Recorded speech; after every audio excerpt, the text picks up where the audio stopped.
Halo semuanya, Assalamualaikum warahmatullahi wabarakatuh. Perkenalkan, nama saya Aryansa Saputra dengan nomor NPM 2515310057 dengan prodi manajemen kelas reguler 2C.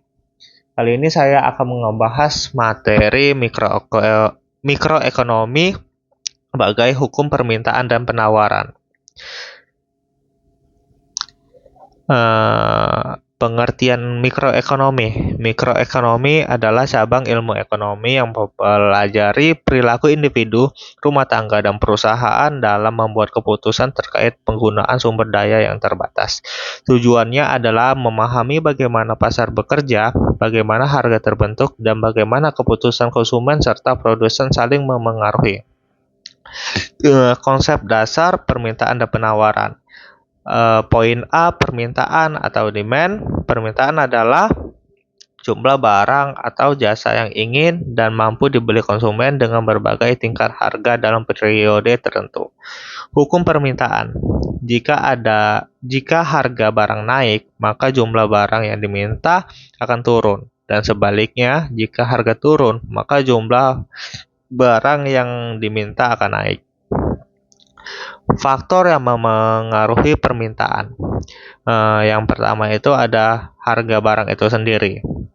Ini adalah faktor utama yang menentukan jumlah barang yang diminta. Semakin tinggi harga, semakin sedikit jumlah barang yang diminta, dan sebaliknya. Contoh, jika harga kopi naik, maka jumlah orang yang membeli kopi akan berkurang. Dan yang kedua itu ada pendapatan konsumen. Pendapatan konsumen menentukan kemampuan seseorang membeli barang atau jasa. Jika pendapatan meningkat, permintaan terhadap barang normal seperti pakaian, makanan berkualitas akan meningkat. Sebaliknya untuk barang interior, barang kualitasnya rendah, permintaannya bisa menurun saat pendapatan naik. Contohnya adalah ketika penghasilan naik, orang lebih memilih membeli kopi di kafe daripada membeli kopi instan. Dan yang ketiga tuh adalah selera atau preferensi. Perubahan tren, mode, gaya hidup, atau memengaruhi sosial dapat mengubah permintaan. Jika suatu barang sedang populer, permintaan akan meningkat walaupun harganya tetap. Contohnya, permintaan kopi susu kekinian meningkat karena tren minuman kopi di media sosial. Dan yang keempat itu ada harga barang lain atau substitusi komplementer. Permintaan suatu barang juga dipengaruhi oleh harga barang lain yang berkaitan. Barang substitusi atau pengganti, jika harga teh naik, permintaan kopi sebagai pengganti bisa naik. Barang komplementer, pelengkap, jika harga gula naik, permintaan kopi juga bisa turun karena keduanya sering dikonsumsi bersama. Masuk ke poin B itu ada penawaran atau supply. Penawaran adalah jumlah barang atau jasa yang ingin dan mampu dijual produsen pada berbagai tingkat harga dalam periode tertentu. Hukum penawaran. Jika harga barang naik, maka jumlah barang yang ditawarkan juga akan naik. Dan sebaliknya, jika harga turun, maka jumlah barang yang akan ditawarkan akan turun.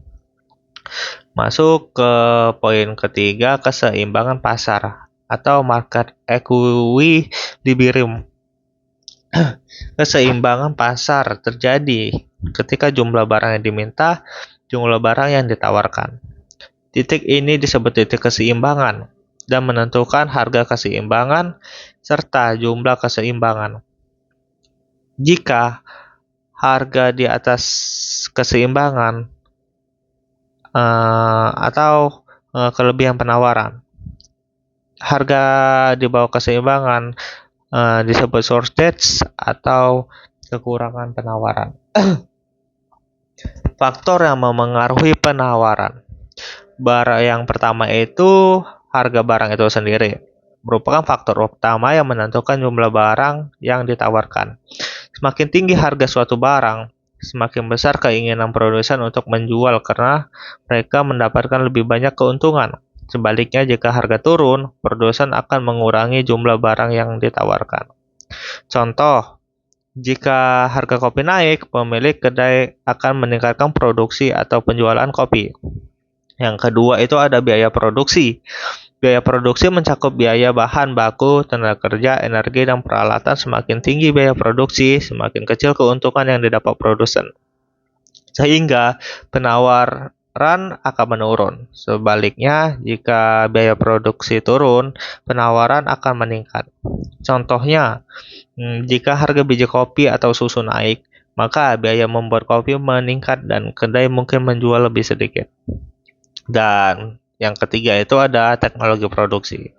Kemajuan teknologi yang dapat meningkatkan efisien produksi sehingga produsen bisa menghasilkan lebih banyak barang dengan biaya yang lebih rendah. Dengan teknologi yang lebih baik, penawaran cenderung meningkat.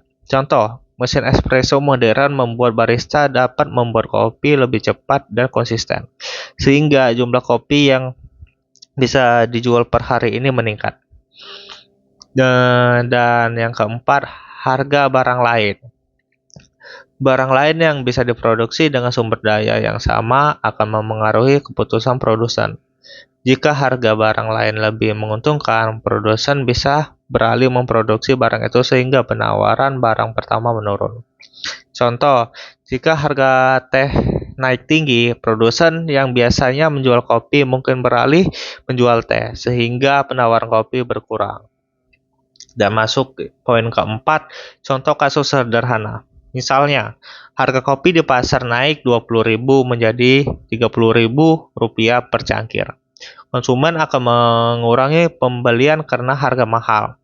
Produsen akan menambah produksi karena keuntungan meningkat. Akhirnya, akan ada kelebihan penawaran atau surplus dan harga akan turun kembali ke titik keseimbangannya. Kesimpulan yang dapat saya ambil dari sini adalah hukum permintaan dan penawaran menjelaskan mekanisme pasar dan menentukan harga. Interaksi antara konsumen dan produsen menciptakan keseimbangan pasar. Konsep ini menjadi fondasi utama dalam analisis mikroekonomi lainnya seperti elastisitas, teori perilaku konsumen, dan teori produksi. Sekian presentasi dari saya. Atas perhatiannya, saya ucapkan terima kasih. Wassalamualaikum warahmatullahi wabarakatuh.